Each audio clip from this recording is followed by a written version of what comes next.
कुरान मजीद हमें सिर्फ इबादत का तरीका नहीं सिखाता, बल्कि सोचने, जीने और शुक्रगुजार बनने का सलीका भी सिखाता है।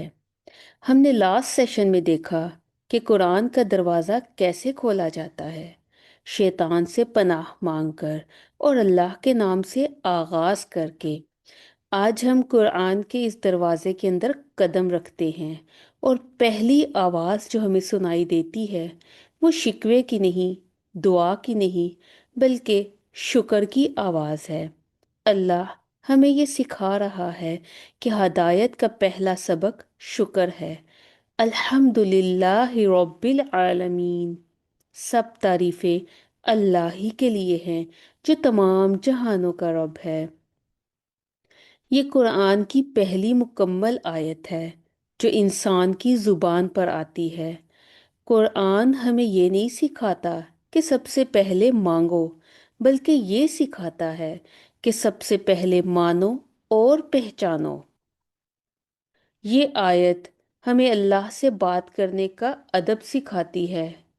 पहले उसकी तारीफ, फिर उसकी रबूबियत का एतराफ़, फिर आगे चलकर दुआ।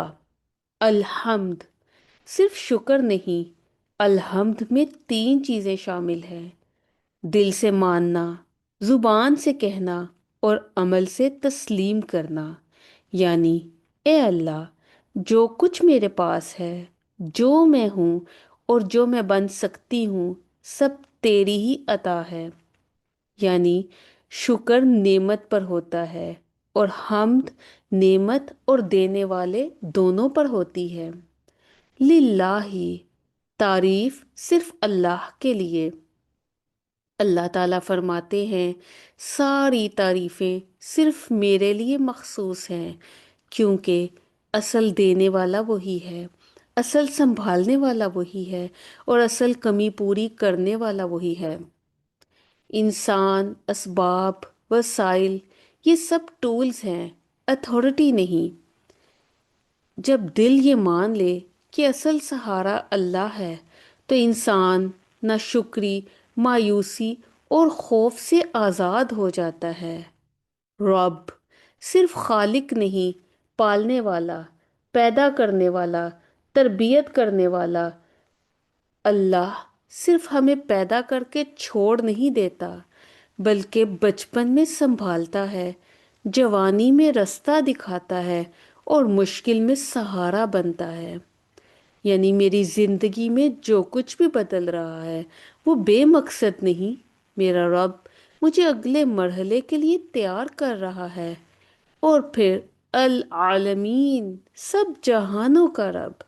अल्लाह सिर्फ एक कौम, एक कबीले, एक इलाके या एक नस्ल का रब नहीं, वो इंसानों का भी रब है, जानवरों का भी, नजर आने वाली दुनिया का भी और नजर ना आने वाली दुनिया का भी रब है। मेरा रब मेरी मुश्किल से बहुत बड़ा है, क्योंकि वो तमाम जहानों का रब है। Life applications. जब दिल शिकवे की तरफ जाए, अल्हम्दुलिल्लाह कहो। जब नेमत मिले, अल्हम्दुलिल्लाह कहो। और जब आजमाइश आए, अल्हम्दुलिल्लाह कहो।